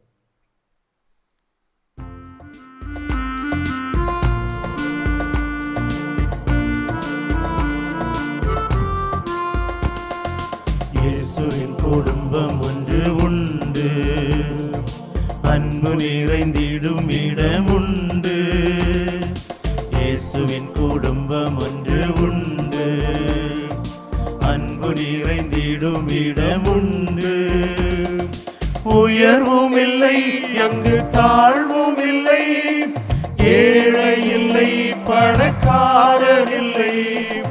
உயர்வும் இல்லை அங்கு தாழ்வும் இல்லை, ஏழை இல்லை பணக்காரர் இல்லை. ராஜாதி ராஜா இயேசு என்றென்றும் ஆட்சி செய்வார். ராஜாதி ராஜா இயேசு என்றென்றும் ஆட்சி செய்வார். இயேசுவின் குடும்பம் ஒன்று உண்டு, அன்பு நிறைந்திடும் இடம் உண்டு. பாவமில்லை அங்கு சாபமில்லை, வியாதி இல்லை கடும் பசியும் இல்லை. பாவமில்லை அங்கு சாபமில்லை, வியாதி இல்லை, கடும் பசியும் இல்லை. ராஜாதி ராஜா இயேசு என்றென்றும் காத்திடுவார். ராஜாதி ராஜா இயேசு என்றென்றும் காத்திடுவார். இயேசுவின் குடும்பம் ஒன்று உண்டு, அன்பு நிறைந்திடும் இடமுண்டு.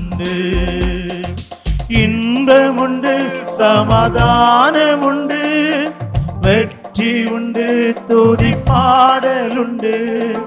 இன்பமுண்டு, சமாதானமுண்டு, வெற்றி உண்டு, துதி பாடலுண்டு. ராஜாதி ராஜா இயேசு என்றென்றும் ஈந்திடுவார். ராஜாதி ராஜா இயேசு என்றென்றும் ஈந்திடுவார். இயேசுவின் குடும்பம் ஒன்று உண்டு, அன்பு நிறைந்திடும் இடமுண்டு. இயேசுவின் குடும்பம் ஒன்று உண்டு, அன்பு நிறைந்திடும் இடமுண்டு. தலைகளை தாழ்த்துவோம். அருள் நிறைந்த குடும்பத்துக்கு ஆதாரமாய் இருக்கின்ற எங்கள் பரலோக தந்தையை, இப்பொழுதும் வாசிக்கின்ற திருமறை பகுதிகளை மையப்படுத்தி எவ்வண்ணமாக அருள் நிறைந்த குடும்பமாக நாங்கள் வாழலாம் என்று சிந்திக்க இருக்கின்றோம். பேசுகிற அடியானோடு குறைந்து செயலாற்றும் தகுதியற்ற அடியானை தகுதி நிலைப்படுத்துவீராக. உம்முடைய ஞானத்தோடு இடைகட்ட வேண்டும் என்று நாங்கள் வேண்டு செய்கிறோம்.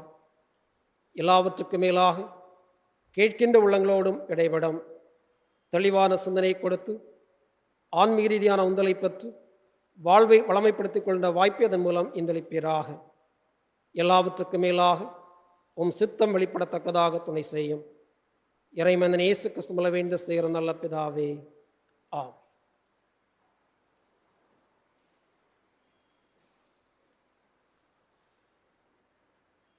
ஒரு பள்ளிக்கூடத்திலே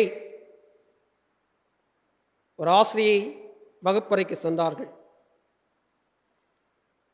வரிவை பதிவை செய்துவிட்டு பிள்ளைகளுக்கு ஒரு கேள்வியை கேட்டார்கள். எல்லாரும் நீங்கள்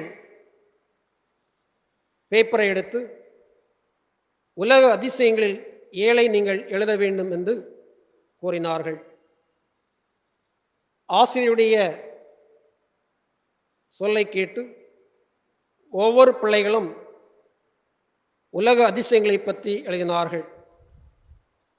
பெரும்பாலான பிள்ளைகள் இந்தியாவில் உள்ள தாஜ்மஹால், சீனாவுள்ள நீண்ட பெருஞ்சுவர், எகிப்திய பிரமிடுகள், பர்மா கால்வாய், நேபுகாத் நேச்சர் கட்டிய தொங்கு தோட்டம், ரோமாபுரியில் உள்ள பேதுரு ஆலயம் போன்றவை பற்றி எழுதினார்கள்.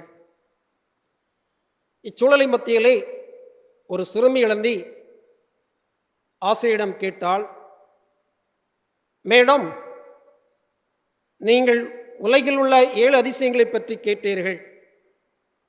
ஆனால் அவைகளெல்லாம் மனிதனுடைய நிலையிலே சாதிக்கப்பட்டவர்களாக இருந்தாலும் ஆண்டவர் தருகின்ற 7 அதிசயங்கள் எங்கள் குடும்பத்திலே இடம்பெற்றுள்ளன.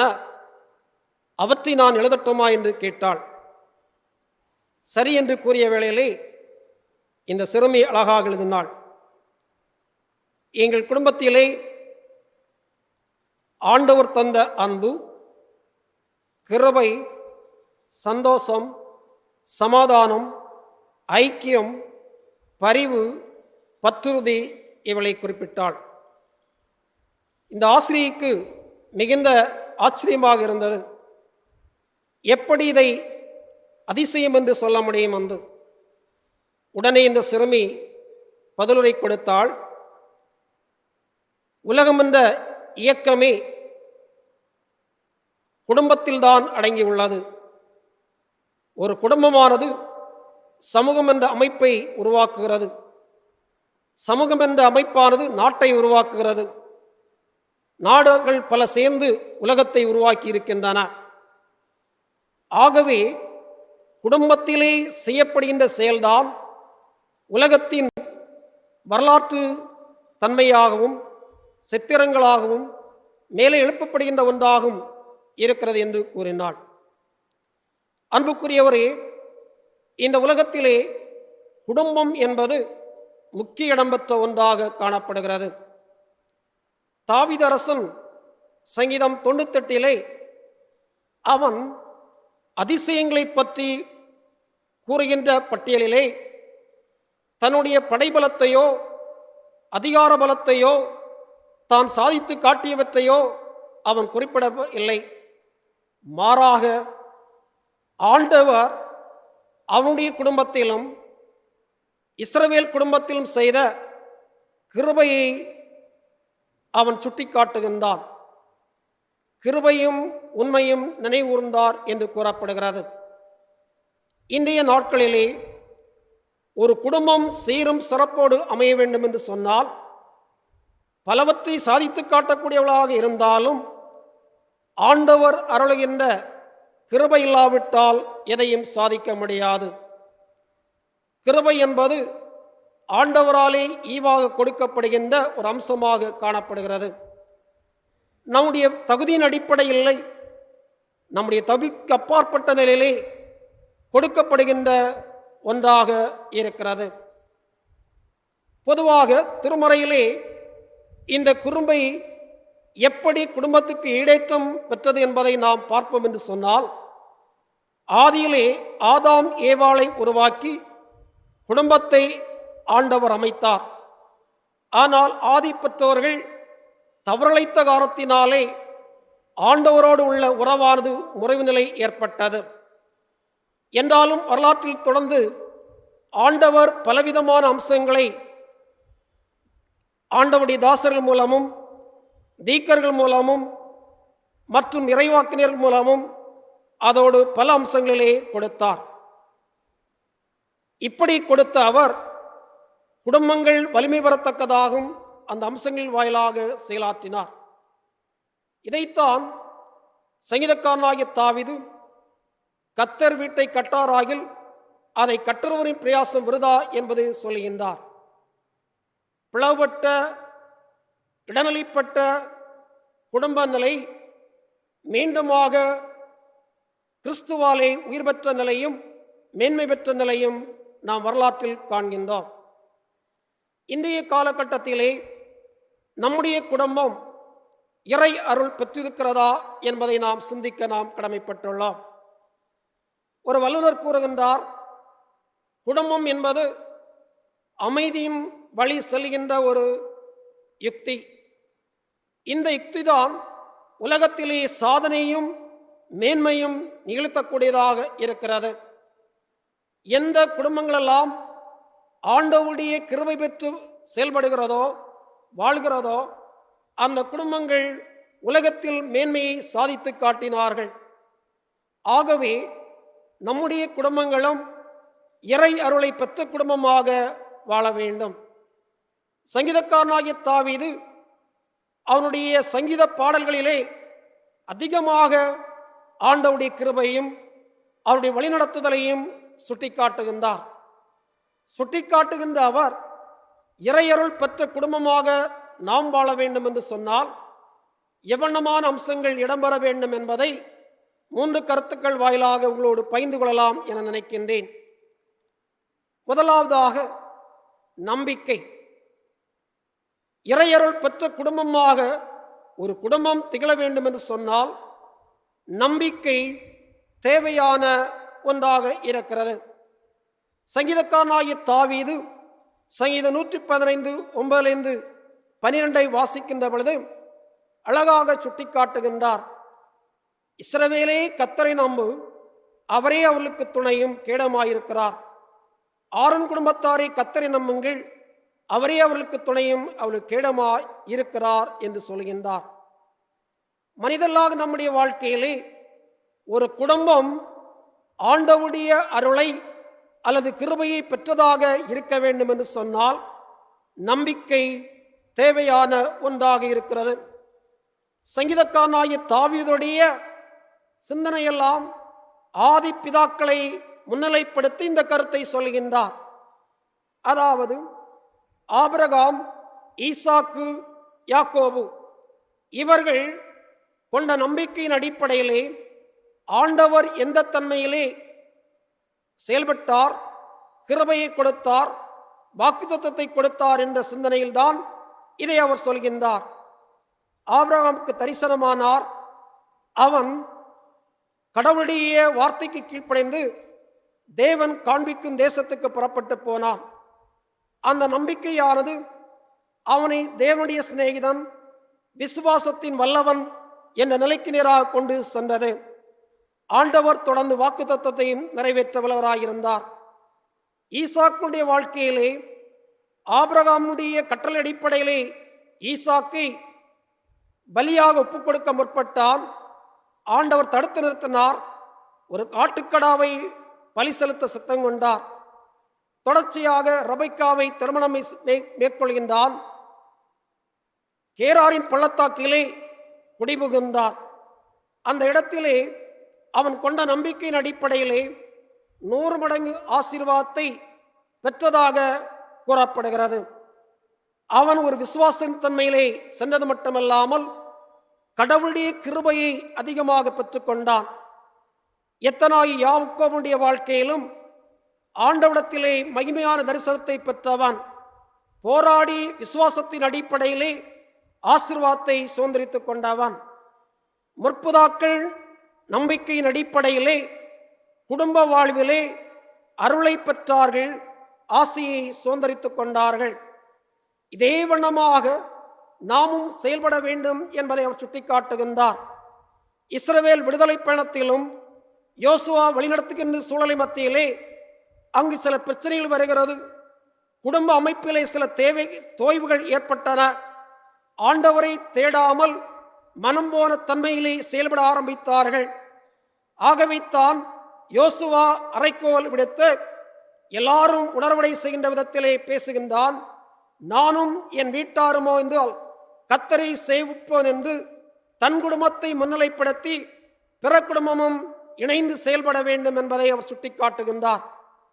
நம்முடைய வாழ்க்கையிலும் அன்புக்குரியவர்களை இறை அருளை பெற்ற குடும்பமாக நம்முடைய குடும்பம் மாற வேண்டும் என்று சொன்னால் நம்முடைய வாழ்க்கையிலே நம்பிக்கை தேவையானதாக இருக்கிறது. இன்றைய காலகட்டத்திலும் அந்த நம்பிக்கையானது நம் வாழ்விலே இருக்கிறதா என்பதை நாம் சிந்திக்க நாம் கடமைப்பட்டுள்ளோம். நம்முடைய குடும்பங்களை நாம் எடுத்துக்கொள்வோம். நம்முடைய குடும்பங்கள் அனுதின நிலையிலே நம்பிக்கை கொள்கின்ற விதத்திலே பெற்றோர்கள் பிள்ளைகள் செயல்படுகிறாரா என்பதை நாம் சிந்திக்க நாம் கடமைப்பட்டுள்ளோம். கர்ப்பனுடைய ராஜாவுடைய மனசரிலே இயேசுவை விசுவாசித்தார்கள், கிருபையை அதிகமாக சுதந்திரித்துக் கொண்டார்கள். 100க்கு அதிபதி கொர்நேலியு வீட்டார் ஆண்டவரிடத்திலே விசுவாசம் வைத்தார்கள், கிருபையை அதிகமாக பெற்றுக்கொண்டார்கள். லீதியாள் இல்லத்தார் விசுவாசம் வைத்தார்கள், கிருபையை அதிகமாக பெற்றுக்கொண்டார்கள். பிலிப்பி பட்டணத்து சிறைச்சாலைக்காரன் ஆண்டவருடைய கிருபையினாலே ரட்சிக்கப்பட்டான், விசுவாசத்தில் நிலை கொண்டான், கிருபையினாலே பலவளமைகளை பெற்றான். இன்று நம்முடைய வாழ்க்கையிலே எவனமாக இருக்கிறோம் என்பதை நாம் சிந்திக்க நாம் கடமைப்பட்டுள்ளோம். எனக்கு ஒரு தெரிந்த திருச்சபையிலே நடந்த ஒரு சம்பவம். 2 பிள்ளைகள் பெற்றோர்கள் செல்லமாக வளர்த்தார்கள். மூத்த மகன் டிகிரி படித்தான், நன்றாக படிக்கக்கூடியவன். அதை நிறைப்படுத்தியவுடன் ஒரு முறை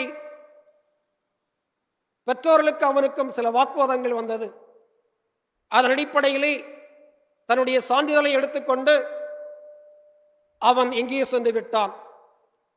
அவன் எங்கு சென்றான் என்று தெரியவில்லை. பல இடத்திலே தேடினார்கள், கண்டுபிடிக்க முடியவில்லை.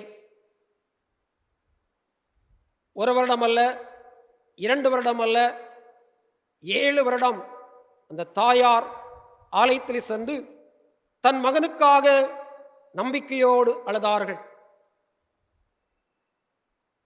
என் மகன் வருவானா இருக்கிறா என்ற ஒரு சந்தேகம் ஏற்பட்டது. 8வது வருடம் ஒரு நாள் காலை பொழுதிலே ஒரு அரசு வாகனத்திலே வந்து இறங்கினார். தாயாருக்கு மிகவும் ஆச்சரியமாக இருந்தது. என் மகன் தொலைந்து போனான் என நினைத்தேன், ஆனால் என் நம்பிக்கை வீண் போகவில்லை என்று ஆண்டவரை மகிமைப்படுத்தினார்கள். வெளியே சென்ற அவன் ஒரு மிஸ்ரருடைய தொடர்பினாலே நல்ல முறையிலே அவர் கைட் செய்யப்பட்டான். அரசு தேர்வு எழுதினான், நல்ல ஜாபை பெற்றுக்கொண்டான். சில சந்தர்ப்பங்களிலே பிள்ளைகள் இப்படிப்பட்ட நிலையில் இருந்தாலும் ஆண்டவரிலே நிலைத்திருக்கின்ற விதத்திலே நம்முடைய நம்பிக்கை உறுதியாக இருக்கின்ற பொழுதுதான் ஆண்டவர் குடும்பங்களிலே கிருபையை இந்தளிப்பார்.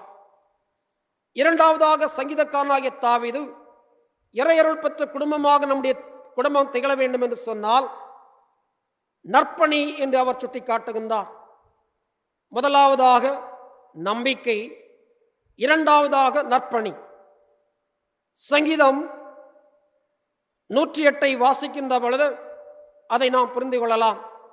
சங்கீதம் 108 17-18 கர்த்தருடைய கிருபையோ அவளுக்கு பயந்தவர்கள் மேலும் அவருடைய நீதி அவர்கள் பிள்ளைகள் மேலும் அனாதியாய் என்றென்றைக்கும் உள்ளது.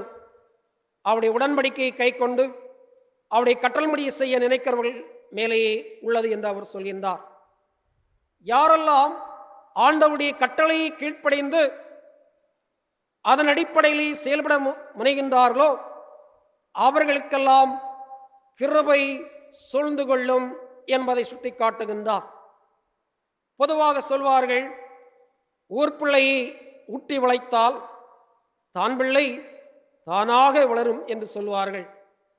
இதே போல நம்முடைய குடும்பம் பிற குடும்பம் நன்றாக இருக்க வேண்டும், நல்வாழ்வு பெற வேண்டும், ஆண்டவருக்கு மகிமையாக செயல்பட வேண்டும் என்ற ஆதங்கம் இருந்தால்தான் ஆண்டவருடைய கிருபையானது நம்முடைய வாழ்விலும் முன்னேறி செல்லும் என்பதை நாம் உணர்ந்து கொள்ள வேண்டும். தாவீதுடைய வாழ்க்கையிலே சவுலுக்கும் தாவீதுக்கும் பல பிரச்சனைகள் இருந்தது. ஆனால் தாவீது பல சந்தர்ப்பங்களிலே அவன் சவுலை கைவிட நினைக்கவில்லை, எத்தனிக்கவில்லை. காரணம், தான் ஒரு ஆண்டவருடைய பிள்ளை என்பதை உணர்ந்திருந்த காரணத்தினாலே நன்மையின் பாதையிலே அவன் சென்றான் என்று கூறப்படுகிறது. நம்முடைய திருமறையிலே சிப்ரால் பூவாள் என்னுடைய பணியை பற்றி நாம் ஆராய்வோம் என்றால் நலமாக அமையும். எகிப்திலே இஸ்ரவேல் மக்கள் அடிமைப்படுத்தி கிடந்த காலகட்டத்திலே ஆண் பிள்ளைகளை காப்பாற்றினார்கள்.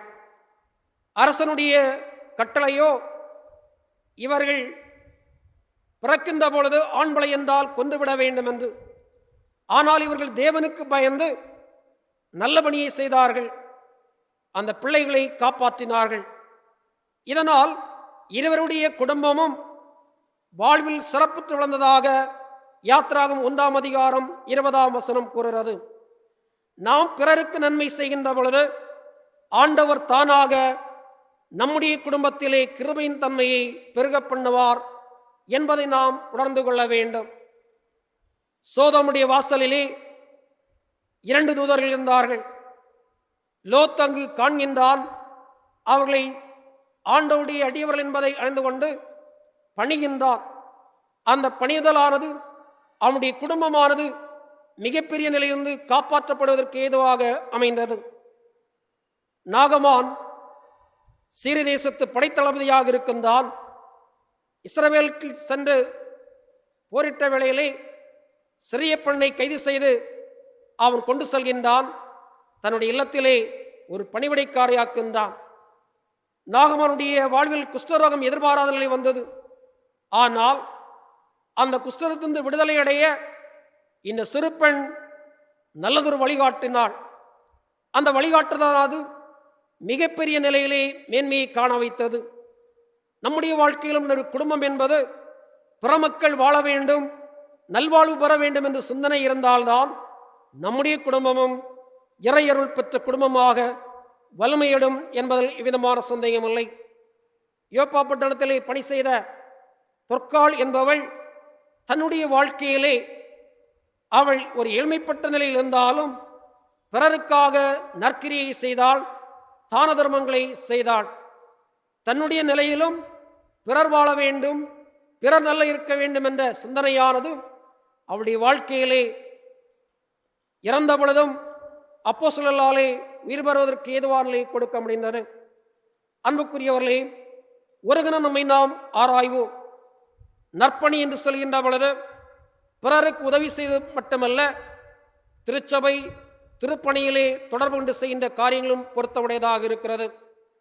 நம்முடைய பிள்ளைகள் எவனமாக இருக்கிறது என்பதை நாம் சிந்திக்க நாம் கடமைப்பட்டுள்ளோம். நான் இதற்கு முன்பு பணியாற்றிய ஒரு திருச்சபையிலே IFS இந்தியன் ஃபைனான்சியல் சர்வீஸ் முடித்த ஒரு அதிகாரி உண்டு. அவர் ஒரு முறை இடத்தில் பேசுகின்ற பொழுது சொன்னார், பாஸ்டர், என்னுடைய உயர்வுக்கு காரணம் என் தகுதியோ என்னுடைய முயற்சியோ அல்ல. நான் என்னுடைய சிறு பிராயத்திலே ஆலயத்திலே சென்று ஆலய தொழுகைகளுக்கு முன்பதாக பெஞ்சை துடைப்பது வழக்கம்.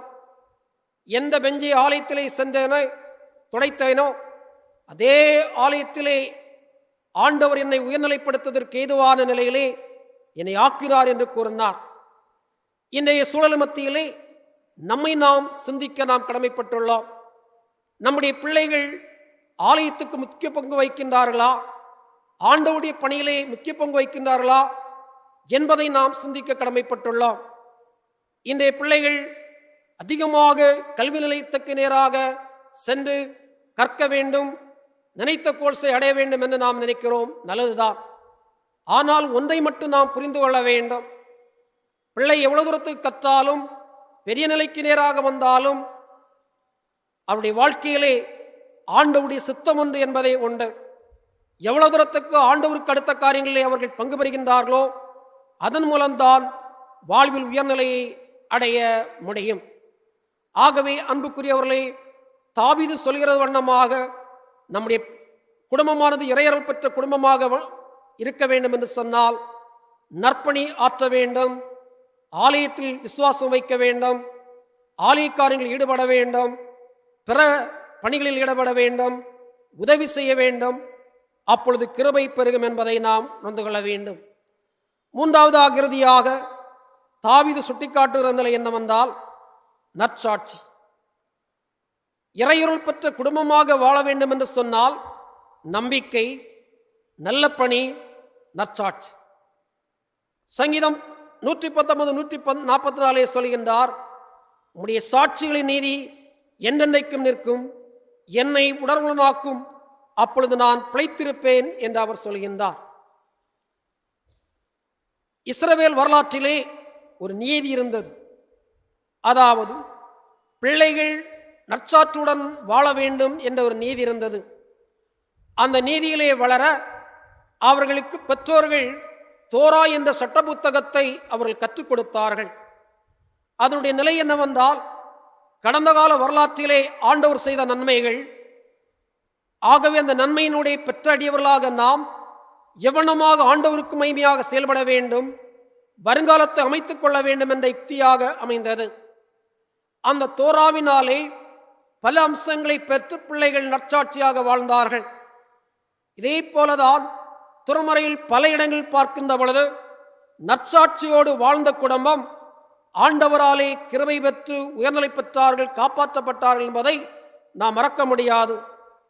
நோவாவுடைய வாழ்வை நாம் எடுத்துக்கொள்வோம். அக்கால மக்கள் தீமைக்கு நேராக சென்று கொண்டிருந்தார்கள். ஆனால் அந்த தீமைகள் நிறைந்த சந்ததியின் மத்தியிலே ஆண்டவர் நோவாமை மட்டும் நீதிமானாக காண்கின்றார். அவனுடைய வாழ்வில் நீதி இருந்தது. அவன் மட்டுமல்ல, அவன் குடும்பத்திலும் நீதி இருந்தது. அந்த நீதி இருந்த காரணத்தினாலே ஆண்டவரை நீதிமானாக காண்கின்றார்.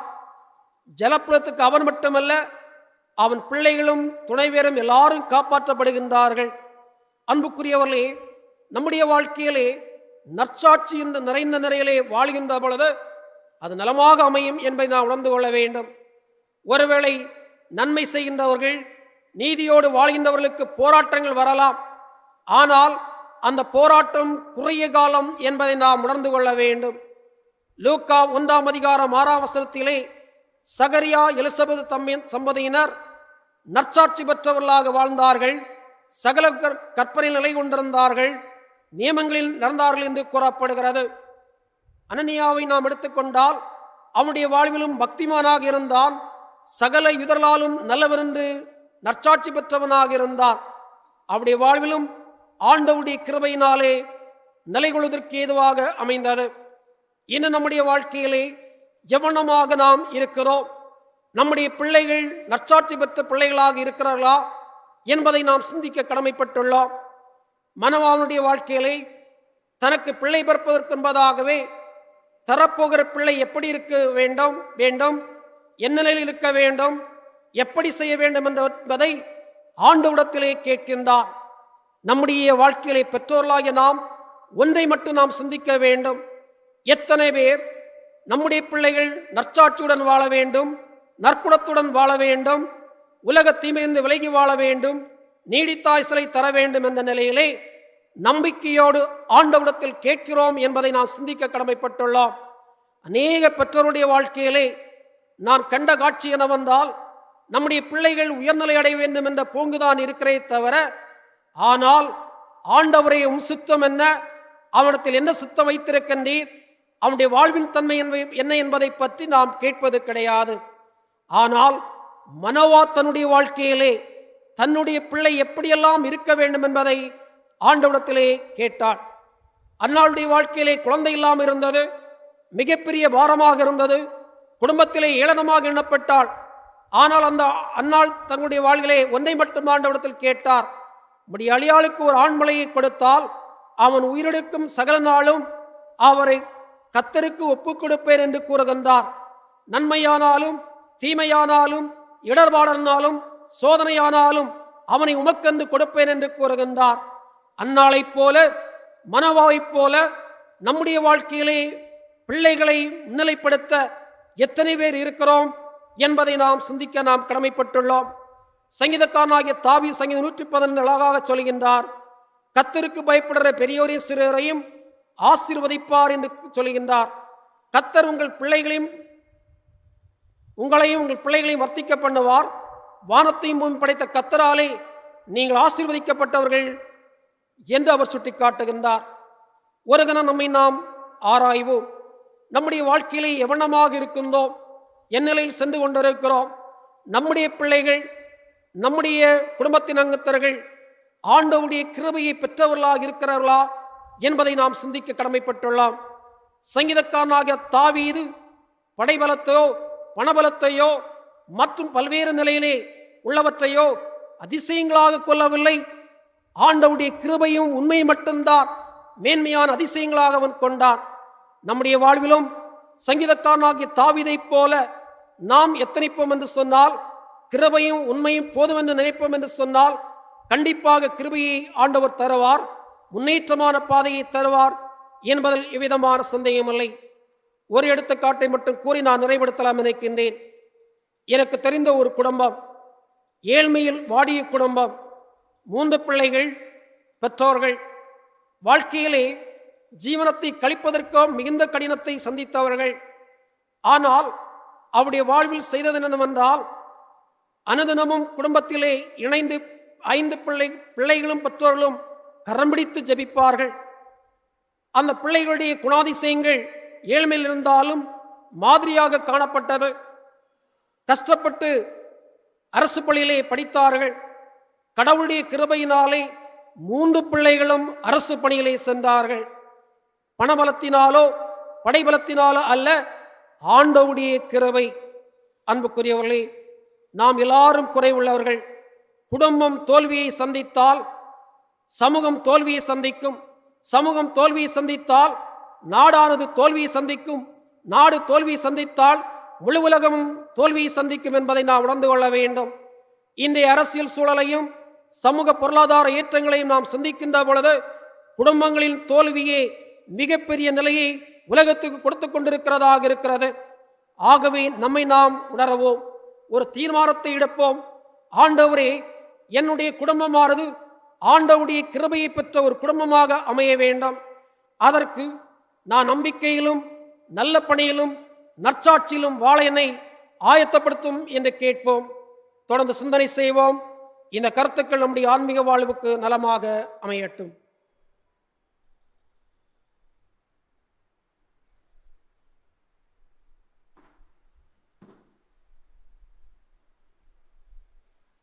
நாம் அனைவரும் எழுந்து நம்முடைய விசுவாச பிரமாணத்தை பாடல் வழியாக இணைந்து பாடி அறிக்கை செய்வோமாக. நம்முடைய தொழுகை முறையிலே 10வது பக்கம்.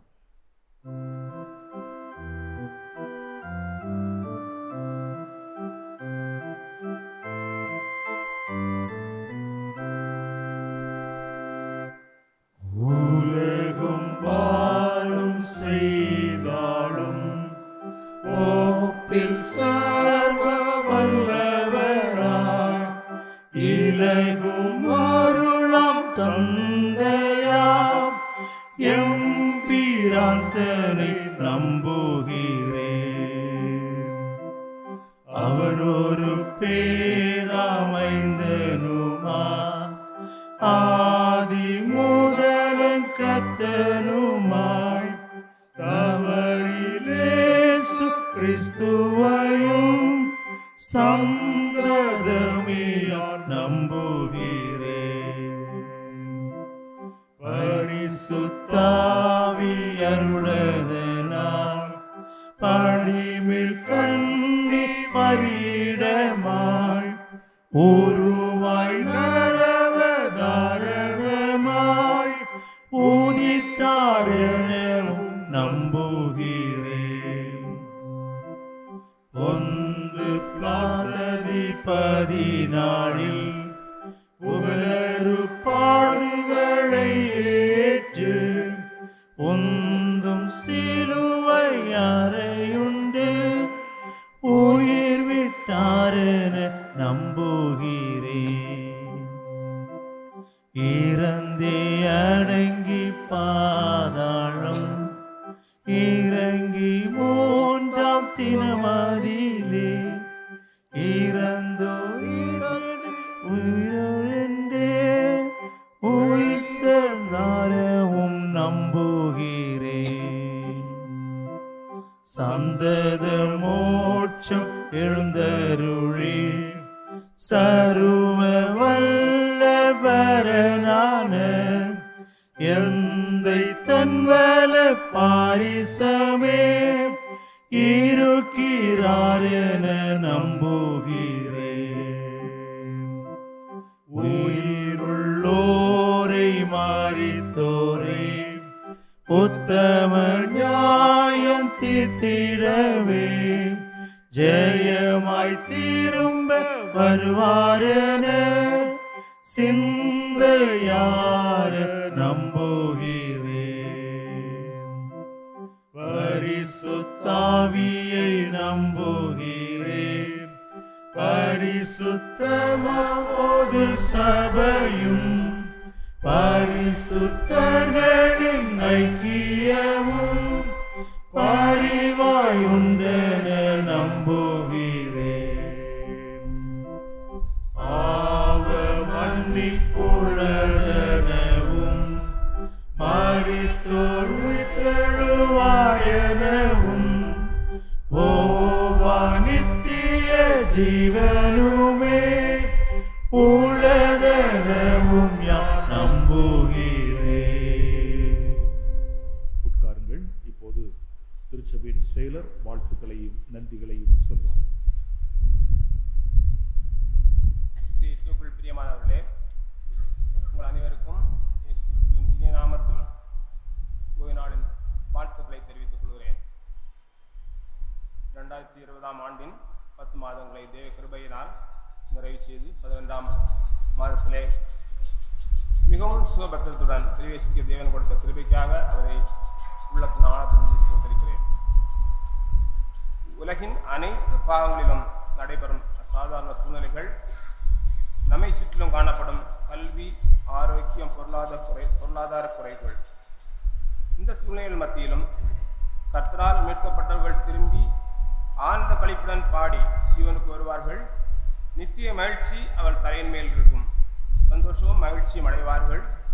சஞ்சலமும் தவிப்பும் ஓடிப்போம் என்ற தீர்க்கதரிசியின் விசுவாச பலம் தெரிந்து கொள்ளப்பட்ட ஜாதியாகிய நமக்கு பலத்த அரணாக இருந்து நம்மை அதிகமாய் தாங்கியதை நாம் உணர்ந்தோம். இந்த நாட்களிலே நம்ம திருச்சபையின் தலைமை போதகர் அருள் திரு வெஸ்லின் கிறிஸ்டோபர் தங்கை அவர்கள் மார்ச் மாதம் பொறுப்பேற்ற போது நம்ம உலக அளவிலே ஒரு அசாதாரண சூழ்நிலை, குறிப்பாக ஆலயங்கள் அடைக்கப்பட்டு ஆலய ஆராதனை நடத்த இயலாத ஒரு சூழ்நிலை காணப்பட்டது.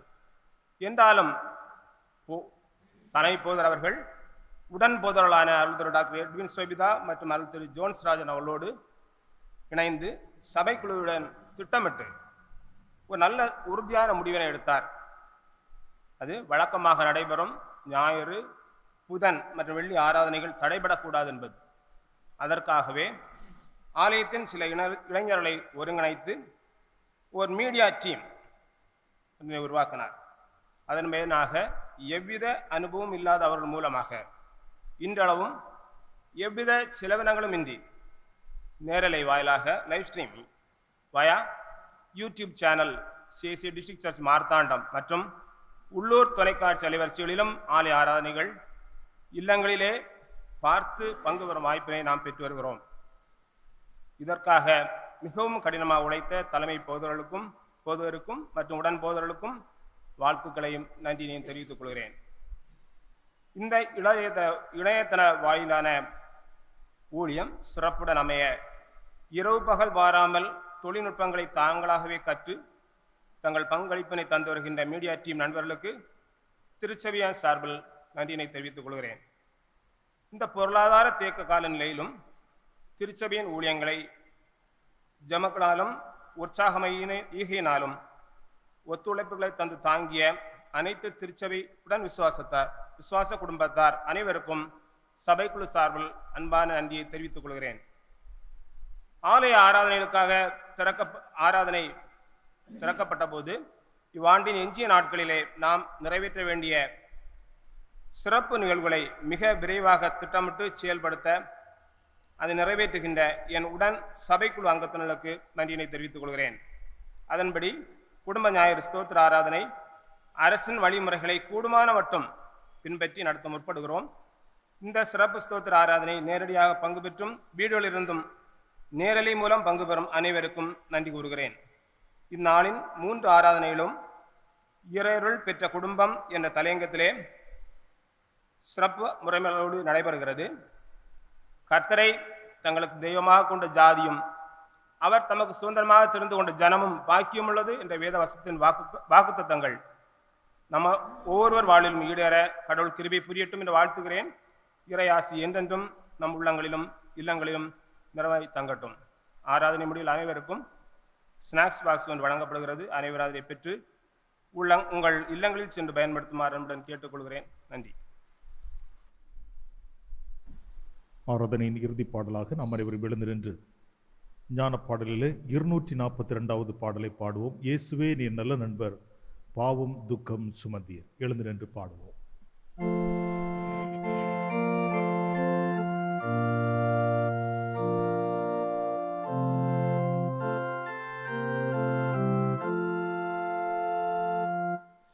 இயேசுவே நீ நல்ல நண்பர், பாவம் துக்கம் சுமந்தீர், ஆரமுற்றும் நீங்க எந்தன் வேண்டல் அன்பாய் கேட்கிறீர், உந்தன் ஆவல் உணராமல் சாந்தி முற்றும் இழந்தோ, உந்தன் மீது வைத்திடாமல் நோவு முற்றும் சுமந்தோ, சோதனை போராட்டம் மிஞ்சி துன்பம் சூடும் வேளையில் அஞ்சிடாதே இயேசு நோக்கி கெஞ்சி வேண்டிக் கொள்ளவே, துன்பம் தாங்கிக் கொள்ள நண்பர் அல்லவோ உந்தன் சோர்வெல்லாம் அறிந்து இயேசு அண்டை ஓடிவா பாரம் பொங்கி சோர்வு மிஞ்சி ஆழ்ந்து வேலை ஓடிவா பாதுகாவல் இயேசுதானே வேறே தஞ்சமில்லையே நண்பர் எல்லார் கைவிட்டாலோ இயேசு சேர்த்துக் கொள்வாரே மார்போடு உன்னை சேர்த்தணைத்து விண்ணில் வாழ செய்குவார்.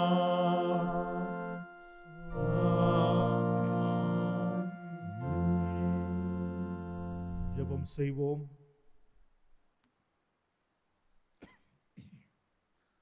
அருள் நிறைந்த எங்கள் ஆண்டவரே, மனமகிழ்ச்சியான குடும்ப விழாவை காண்பதற்கு எங்களுக்கு கிருபை செய்து நமக்கு நன்றி செலுத்துகின்றோம். நாங்கள் ஒருமனப்பட்டவர்களாய் இந்த ஆலயத்தில் ஒன்று கூடிமை தொழுது கொண்ட போது உம்முடைய பரிசுத்த பிரசனத்தால் எங்களை ஆட்கொண்டதற்காக எமக்கு நன்றி செலுத்துகின்றோம். இந்த தொழுகை மூலம் உடைய நாமம் மைமைப்பட்டது என்று உணர்கின்றோம். அதற்காக நன்றி. இந்த நாளிலே நாங்கள் கேட்ட செய்திக்காக உமக்கு ஸ்தோத்திரம் சாமி. இந்த செய்திகளை உள்வாக்கி கொண்டு எங்களுடைய குடும்ப வாழ்விலே அவைகளை பயன்படுத்தவும், உம்மிடத்திலே வைத்திருக்கிற விசுவாசத்திலும் அன்பிலும் நிலைத்திருக்கவும் எங்களை உறுதிப்படுத்த வேண்டும் என்று வேண்டுகின்றோம். இப்போது மனமகிழ்ச்சியோடு ஆலயத்தை விட்டு நாங்கள் எங்களுடைய இல்லங்களுக்கு போகின்றோம் சாமி. இந்த நாளிலே பெற்ற உம்முடைய பரிசுத்த வார்த்தைகளை இந்த வாரம் முழுவதும் எங்களுடைய உள்ளத்திலே பத்திரப்படுத்தி அளவும் நாங்கள் அதன்படி வாழ்ந்து காட்டவும் எங்களுக்கு கிருபை செய்யும். இயேசுவின் நாமத்தில் வேண்டுகிறோம் நல்ல பிதாவே.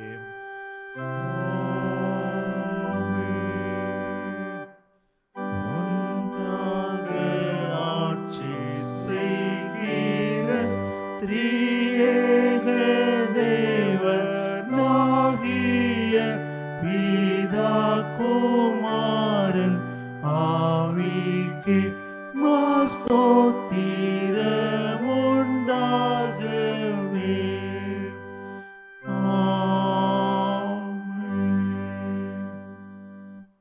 நம்மையும் உலகம் அனைத்தையும் படைத்த பிதாவாகிய கடவுளுக்கும், நம்மையும் எல்லா மக்களையும் மீட்ட குமாரனாகிய கடவுளுக்கும், நம்மையும் தெரிந்தெடுக்கப்பட்ட கடவுளின் மக்களாகிய அனைவரையும் பரிசுத்த ஆவியராகிய கடவுளுக்கும் இப்பொழுதும் எப்பொழுதும் சதா காலங்களிலும் மாட்சிமையும் கனமும் உண்டாவதாக.